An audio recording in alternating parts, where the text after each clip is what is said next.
ये ठीक है, ये ठीक है। चलो कोई बात नहीं, आई है देवियां तो ले लिया। चलो जो तुम्हारे को काटना है काट लो। और 20 के पाव कहाँ है? रिंगने तो 40-40 रुपए। चलो ठीक। कहाँ रहते हो? यहाँ पे कहाँ?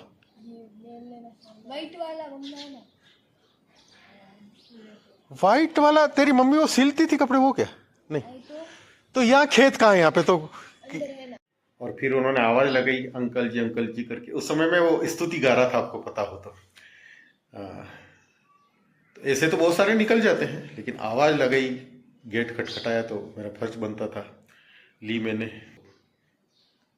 कन्या सौभाग्य का स्वरूप रहता है, तो इसलिए मैंने मेरे रेस्पेक्ट के लिए ली है। ये दूध को चट करके मूछों पे ताव देता हुआ अंदर आ गया। ले भाई, तू अब निकल ले, पतली गली से निकल ले, चल।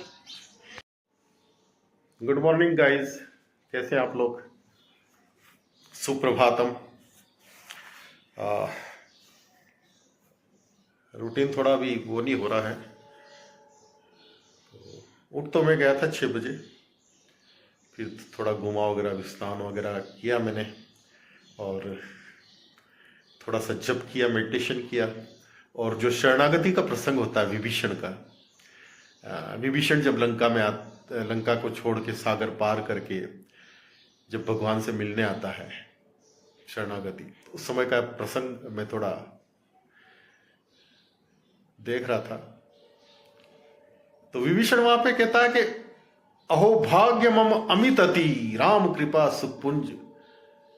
बोले भगवान और शिव वगैरह, भगवान शिव और ये जिसका वो करते हैं स्तुति, ऐसे भगवान राम की में, और जो कृपा के सुख के पुंज हैं,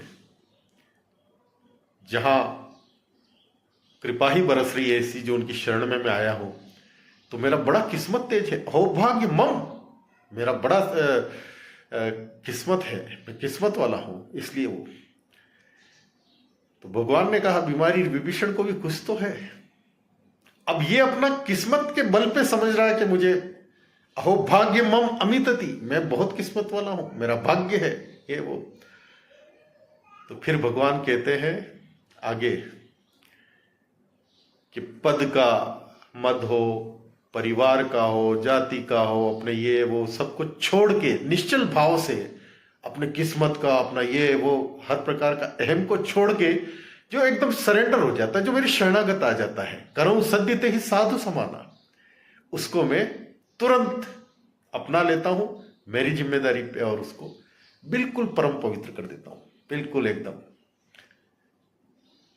तो ऐसा वो प्रसंग बढ़िया है, बड़ा आनंद आ रहा था। और यही अभी मैंने पाठ किया थोड़ा बैठ के। ये हमारा पावर बैंक चार्ज हो रहा है। तो आज मैं वो खेत का वो खुदाई तो हो गई है, तो इसमें क्या प्रोसेस लगता है थोड़ा सा, और कठोर बहुत जमीन थी, कल काफी टाइम लगा मेरे को। अभी थोड़ा वापस खुदाई करूंगा उसको, और घास की जड़ें वगैरह होती है, दूब होती है ना, दुर्वा, दुर्वा बड़ी झिझिविषा होती है इस घास में। कितने ही जड़ें नीचे रह जाए सूखने के बाद भी थोड़ा पानी करके वो, और दुर्वा बहुत ही उपयोगी है। दुर्वा की जो जड़ें होती है, किसी को पुरुष को वगैरह शारीरिक वगैरह कमजोरी वगैरह हो, वीकनेस वगैरह, तो दुर्वा की जो जड़ें होती है उसको ले ले, थोड़ी सुखा ले, उसका चूर्ण बना के दूध के साथ या शहद के साथ वो खाए तो अद्भुत है। और गर्मी के समय बहुत आपको गर्मी वगैरह लगती हो तो दुर्वा को पीस के मिश्री मिला के पीने का भी विधान है। बहुत सी तरह की वो है। और अभी मुझे प्रेरणा हो रही है, नर्मदा नदी का नाम सुना होगा, देवी है साक्षात वो, उसकी बहुत पहले मैंने 2 परिक्रमा कर रखी है। तो उस समय मोबाइल वगैरह थे नहीं, और ये, और तो अब मैं सोच रहा हूँ उसकी परिक्रमा करूं या धीरे धीरे उसके मार्ग पे चलूं और वीडियोस बनाऊं वहां की, बहुत अच्छे अच्छे प्यारा। और कोई ऐसे नहीं, बड़े बड़े राजा महाराजाओं ने भी परिक्रमा कर रखी है।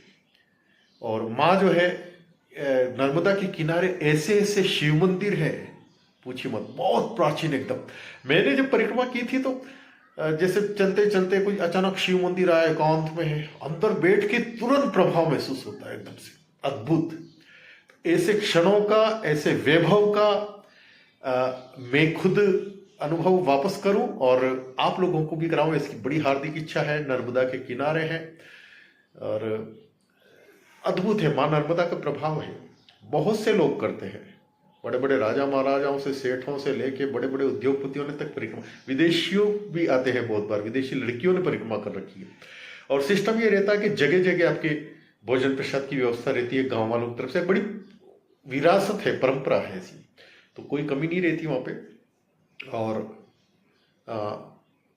कुछ उसके नियम होते हैं, आप तेल साबुन का यूज नहीं कर सकते हैं, जिस नर्मदा को पार नहीं कर सकते हैं,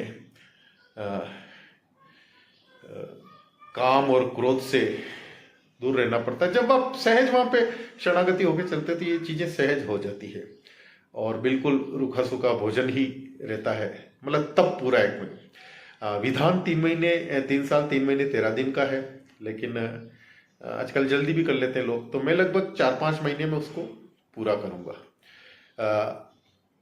और परिक्रमा के उतने नियम तो नहीं, वहां पे पहले क्या जूते चप्पल भी नहीं पहनते लोग, ये भी मैंने पहले की है तो इसी विधान से की, लेकिन इतने कांटे लगते थे, हम 3-4 साथी रहते थे वगैरह, तो दिन में हमारा एक दूसरे के कांटे निकालने का ही काम रहता था, बड़ा एकदम अचानक लग जाते थे वगैरह ऐसी। तो मैं भी जो जूते लिए थे मैंने अच्छे वाले, एक कोटा से लिए थे 1.5 साल पहले, 2 साल पहले, जो राहुल गांधी की उसमें था मैं, 1.5 साल, हाँ 2 साल पहले, वो बहुत मजबूत जूते, तो वो लेके पहन के करूँगा। और या तो टुकड़े टुकड़े में कैसे भी करके, तो वो मेरा एक प्रबल बन रहा है अभी, तो देखते हैं, वो बड़ा आनंद आएगा, अद्भुत एकदम से। यदि आप विधि विधान से उसको पूरा करें तो आप जीवन में जो चाह रहे हैं वो सब संभव है। और अद्भुत महादेव का प्रताप है, एक से एक शिव मंदिर है, तो ये मैं करने का लगभग पूरा प्लानिंग है, देखते हैं फिर आगे। और खुदाई तो मैंने लगभग कर दी है, इतनी ही, बहुत कठोर थी ये बहुत, और ये फावड़ी भी प्रॉपर नहीं थी, तो अभी वापस इसको खोद के जो जड़े वड़े हैं ना, घास वास बिल्कुल हटा के, ये ढेले जो है इनको ठीक कर दिया जाएगा और फिर बो के पानी छोड़ देंगे इसमें। नमामि शमीशान निर्वाण रूपम विभुम व्यापकम ब्रह्म वेद स्वरूपम निजम निर्गुणम निर्विकल्पम निरीहम चिदाकाशमाकाशवासं भजेऽहम् निराकार ओंकार मूलम तुरीयम गिरा ज्ञान गोतीतमीशम गिरीशम करालम महाकाल कालम कृपालम गुणागार संसार पारम नतोऽहम् तुषाराद्रिसं काश गौरम गभीरम मनोभूत कोटि प्रभासी शरीरम स्फुरन्मौलिकल्लोलिनि चारु गंगा लसद भाल बालेन्दु कंठे भुजंगा चलत कुंडलम रुसुनेत्रम विशालम प्रसन्नाननम नीलकंठम दयालम मृगाधीश्चर्मांबरम मुंडमालम प्रियम शंकरम सर्वनाथम भजामि प्रचंडम प्रकृष्टम प्रगल्भम परेशम अखंडम अजम भानुकोटि प्रकाशम त्रयशूल निर्मूलनम शूलपाणिं भजेऽहं भवानीपतिं भवगम्यं कलातीत कल्याण कल्पांतकारी सदा सज्जनानंद दाता पुरारी चिदानंद संदोह मोहापहारी प्रसीद प्रसीद प्रभो मन्मथारी नयावदुमानाथ पादारविंदम भजन्ति हि लोके परे वा नराणाम् न तावत् सुखम शांति संतापनाशम प्रसीद प्रभो सर्वभूतादिवासम न जानामि योगम जपम नैव पूजां न तो अहम सदा सर्वदा शंभुं तुभ्यं जरा जन्म दुःखोगतातप्यमानं प्रभो पाहि आपन्नमामीश शंभो रुद्राष्टकमिदं प्रोक्तं विप्रेण हरतोषे ये पठन्ति नरा भक्त्या तेषां शंभुः प्रसीदति। ये रुद्राष्टक है जो कि रामचरितमानस में है, उत्तरकांड में अद्भुत स्तुति है, महादेव की स्तुति है। ये महाकालेश्वर उज्जैन में खड़े होके एक शिष्य को महादेव के संताप से बचाने के लिए, शिष्य के कुछ ऐसे दोष दुर्गुण थे जिस वजह से गुरु का अपमान कर बैठा वो, और वहां पे गुरु के अपमान से क्रुद्ध होकर महादेव ने उसको श्राप दे दिए, बहुत घनघोर स्थिति हो गई। तो गुरु होते हैं, अपने शिष्य के बचाव में उतरे और महादेव से कहा, हे प्रभु ये तो जीव है, आप शिव हैं, इतना क्रोध मत करिए। ये स्तुति की और बहुत प्यारी स्तुति है। उसके बाद महादेव प्रसन्न होते हैं। महादेव बहुत जल्दी प्रसन्न हो जाते हैं, आशुतोष है, तो प्रसन्न हुए और कहा उसको, फिर वरदान दे दिए उसको, बोले जो मेरे श्राप है इसके लिए वरदान हो जाएंगे। जो मैंने बोला वो तो टलेगा तो नहीं, शिववाणी है। तो बाद में वो ही जाके जन्म जन्मांतरों में काकभुसुंड के रूप में वो शिष्य फिर से पैदा होते हैं, प्रकट होते हैं। और काकभुसुंडी अद्भुत राम भक्त है, राम कथा के अद्भुत वक्ता है। हिमालय के प्रदेश में आज भी उनकी कथा चलती रहती है और बड़े बड़े सिद्ध जीवन मुक्त ऋषि मुनि उच्च स्तर के उनकी राम कथा का श्रवण करते हैं। महादेव स्वयं वहाँ कभी कभी गए हैं।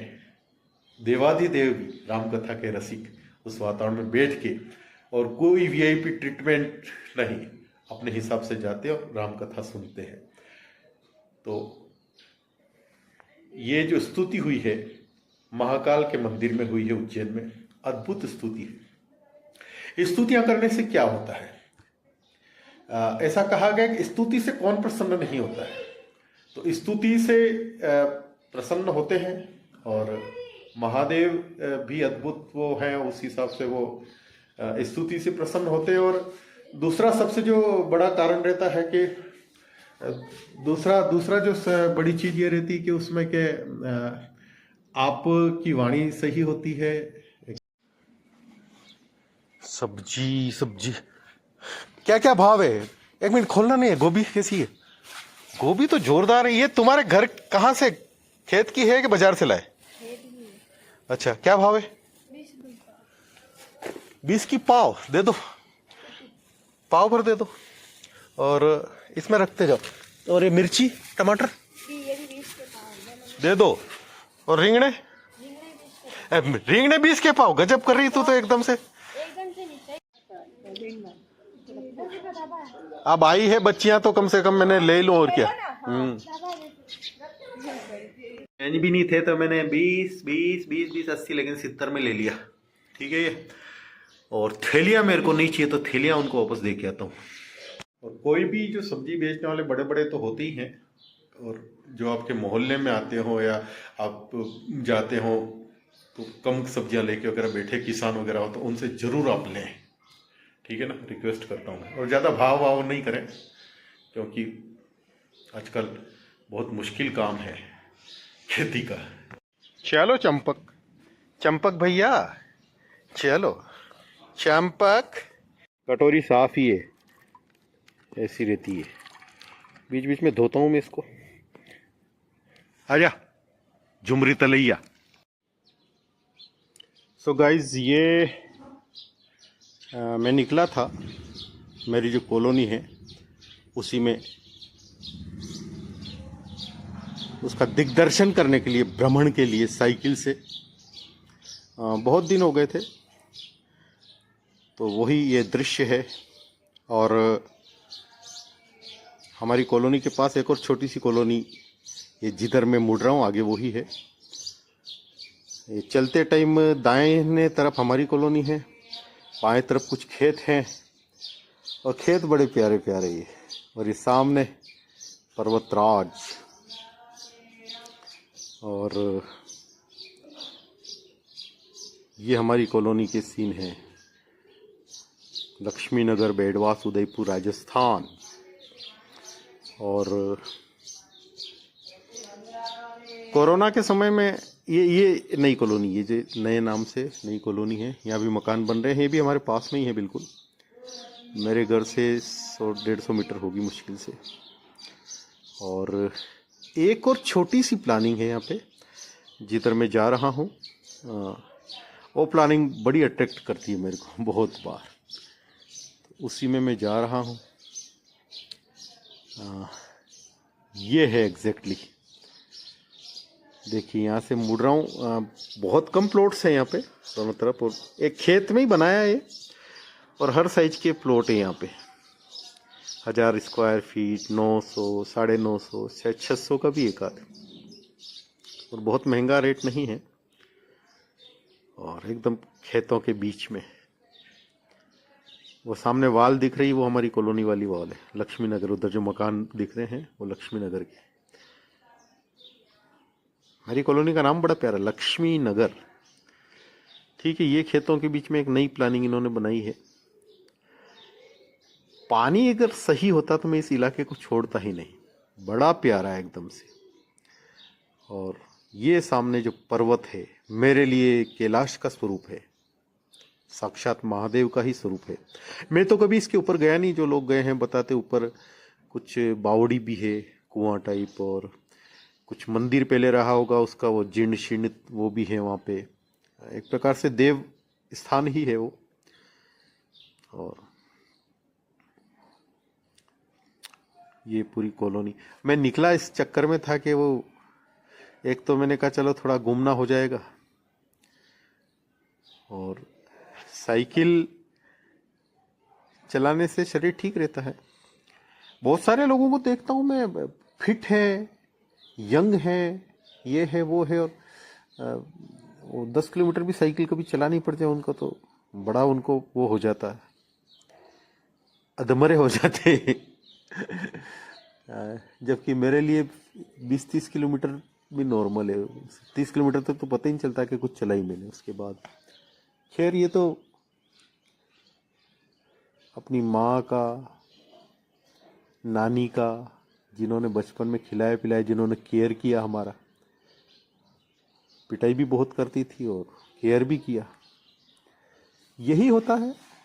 जैसे कुम्हार बनाता है मटका वगैरह, तो बाहर से हम देखते हैं, कोई भी देखे तो कितना पीट रहा उसको, लेकिन अंदर से कितना सपोर्ट देता वो। तो एक सिस्टम है ये, किस्मत है हम उसमें पले बड़े हैं, तो हड्डियां तो मजबूत है ही बेशक। तो वही बात है।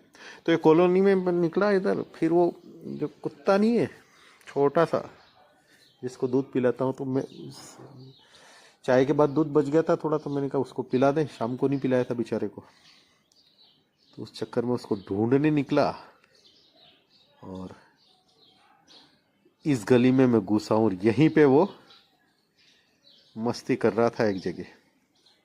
ये सब मकान बाद में बने, वो देखो ये दिख गया, दिखा आपको झुमरी तलैया, ये झुमरी तलैया यहाँ आजकल खूब घूमता है, सबसे दोस्ती बढ़ा रहा है।